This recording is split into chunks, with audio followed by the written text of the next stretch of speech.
Now it's your turn to factor out the greatest common factor from various polynomial expressions. Stop this video, take a moment to write out your answers to these problems in your lecture outline packet, and then turn the video back on to check your answers.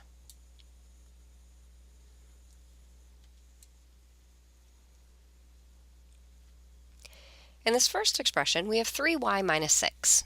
If we identify that greatest common factor, we'll see that it's just the factor 3. We have 3y as one term and negative 6 as another term.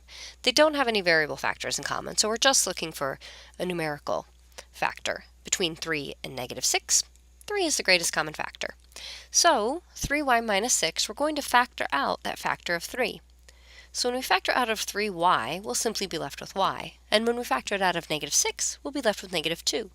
So as we factor this, we'll have 3, and then we'll multiply by that grouped expression y minus 2. If we want to, we can always check. And I'll show the check on this first one, but not for the others. So 3 times the expression y minus 2. When we distribute that 3 across, we get 3y minus 6. In this next expression, we have 16x squared plus 4x. And so if we want to identify the greatest common factor just for the numerical coefficients, we have 16 and 4. And so we can factor out 4. Between x squared and x is the greatest common factor. So the greatest common factor for the terms 16x squared and 4x is 4x itself. So when we factor that out, we'll write 16x squared plus 4x equal to, and then we'll write that 4x that we're factoring out.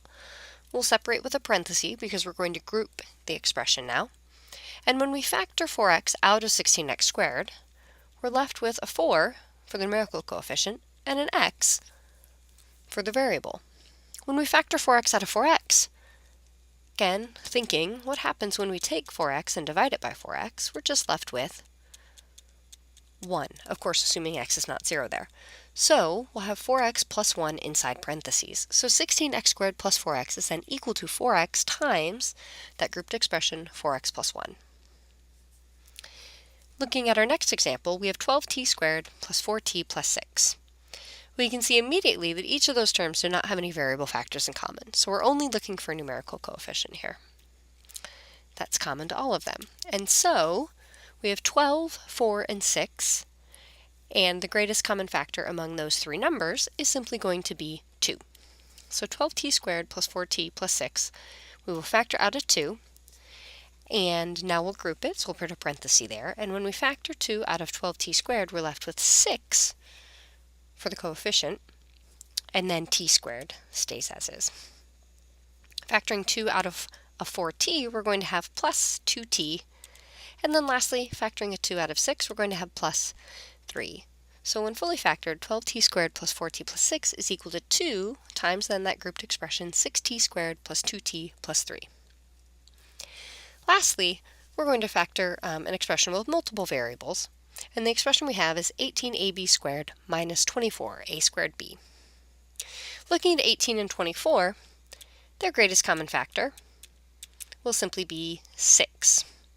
And among a and a squared, a is the greatest common factor for that variable, and between b squared and b, b is common to both of those.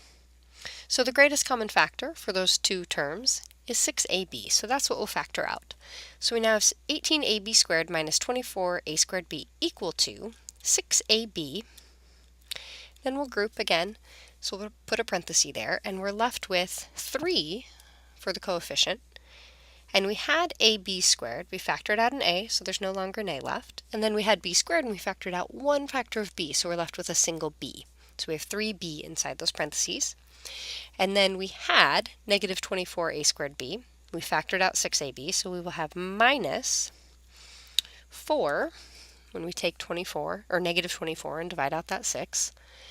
And then we had a squared b. We factored out a factor of a, so there's one factor of a remaining. And then we had b, and b was factored out. So when we'll end that parenthesis then, and then when it's fully factored, 18ab squared minus 24a squared b is then equal to 6ab times this expression, 3b minus 4a.